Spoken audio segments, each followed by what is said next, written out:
కోసం మనం పుట్టలేదు, మన కోసం మనమే పుట్టాం. ఒక ఆత్మ కేవలం తన కోసమే తాను పుడుతుంది, తాను ఎదగడానికి మాత్రమే పుడుతుంది, ఎవరి కోసం ఎవరు పుట్టడం లేదు.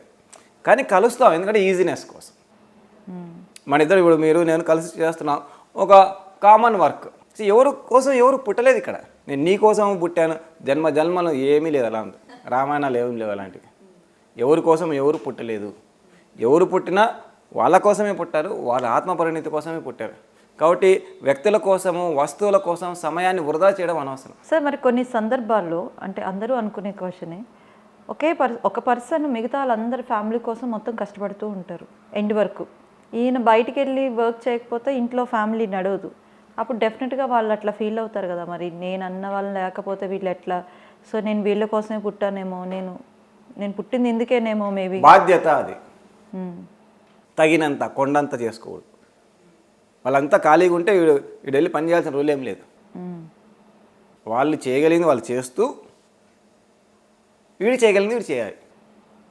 మొత్తం వాళ్ళందరినీ ఖాళీగా పెట్టి వీళ్ళందరినీ పూలో పెట్టి చూసుకుంటా నేను, వీళ్ళకి అస్సలు కష్టాన్ని కలిగించానంటే వాళ్ళకి ఎట్లా తెలుస్తుంది జీవితం విలువ? చాలామంది ముఖ్యంగా తల్లిదండ్రులు అలా తప్పు చేస్తుంటారు. పిల్లల్ని పూలో పెట్టి చూసుకుంటారు. ఆ పువ్వు విలువ వాళ్ళకి తెలియదు. పిల్లలకి జీవితం విలువ తెలియదు, కష్టం విలువ తెలియదు, డబ్బు విలువ తెలియదు, మనుషుల విలువ తెలియకుండా పెరుగుతారు. ఆ తర్వాత వచ్చిన వాళ్ళు కూడా అలాగే చూసుకోవాలనుకుంటారు. అలా అలా అప్పుడు వాళ్ళు దేనికి కాకుండా పోతుంటారు. బాధ్యత అవసరమే, తగినంత. ఎంత ఉండాలో అంతవరకు మాత్రమే ఉండాలి.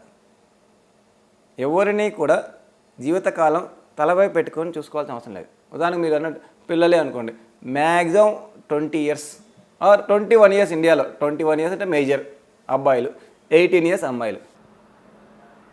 పిల్లలకు 50 ఏళ్ళు వచ్చినా పెద్దవాళ్ళు నేనున్నాను కాదు. 21 years తర్వాత వదిలేయాలి. వాళ్ళ చావు వాళ్ళు చావనియాలి, వాళ్ళ బతుకు వాళ్ళ బతకనియాలి, వాళ్ళ గేమ్ వాళ్ళని ఆడనియాలి. అతి బాధ్యత అనవసరం.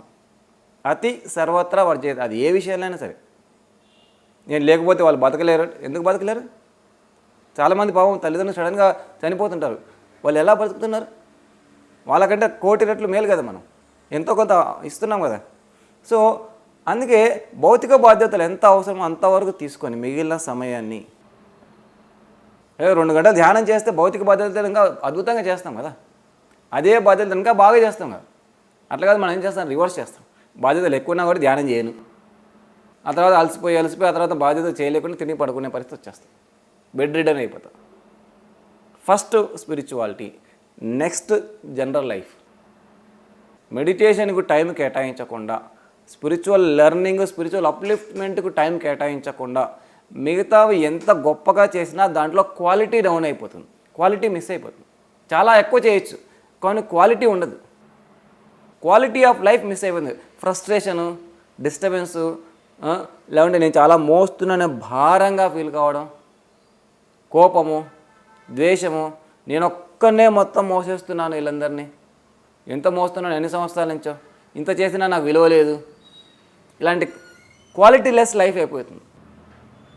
అలా కాదు, ముందుగా ధ్యానం చేసుకొని తగినంత శక్తిని సంపాదించుకుంటూ చేయవలసినంత చేస్తూ ఉంటే హాయిగా ఉంటుంది. మనం ఆరోగ్యంగా ఉంటే అవతలని ఆరోగ్యంగా ఉంచాలి. మన అనారోగ్యంలో ఉంటే అవతలని ఎలా ఆరోగ్యంగా ఉంచుతాం? అంతే, కుదరదు. మనం శక్తివంతంగా ఉంటూ ఇంకొకరికి శక్తివంతంగా ఉండనివ్వాలి, వాళ్ళకి అవకాశం ఇవ్వాలి, వాళ్ళకి హెల్ప్ చేయాలి. మన శక్తి విహీనంగా ఉంటే ఎన్ని రోజులు చేయగలుగుతాం? ఆ తర్వాత ఫ్రస్ట్రేషన్ వచ్చేస్తుంది. నేను చాలా కష్టపడుతున్నాను, చాలామంది వచ్చి చెప్తున్నారు ఎంత కష్టపడుతున్నానో అని. నువ్వు కష్టపడుతున్నాను అనుకుంటున్నావు అంటే నువ్వు ఇష్టపడట్లేదు. నాకు ఈ ఫ్యామిలీ కోసమో, ఈ పిల్లల కోసమో, ఈ సంసారం కోసమో కష్టపడడం అనేది నువ్వు ఇష్టపడట్లేదు, which is of no use. వాళ్ళకు కూడా ఇబ్బందికరంగా ఉంటుంది అవతల వాళ్ళకి. నేను కష్టపడుతున్నాను అంటే 10 సార్లు 11వ సారి ఎందుకు కష్టపడుతున్నావు అంటారు. ఎవడి కోసం నువ్వు ఎవడు కష్టపడ్డామన్నాడు? ఇష్టపడినప్పుడు కష్టం అనేది ఉండదు. శక్తివంతంగా మనం ఉన్నప్పుడు కష్టం మనకు తెలియదు, ఈజీగా అలా చేసేస్తాం. శక్తి విహీనంగా, జ్ఞాన విహీనంగా ఉన్నప్పుడు తలపైన పెట్టుకొని మోస్తూ భారంగా జీవిస్తూ ఉంటాం.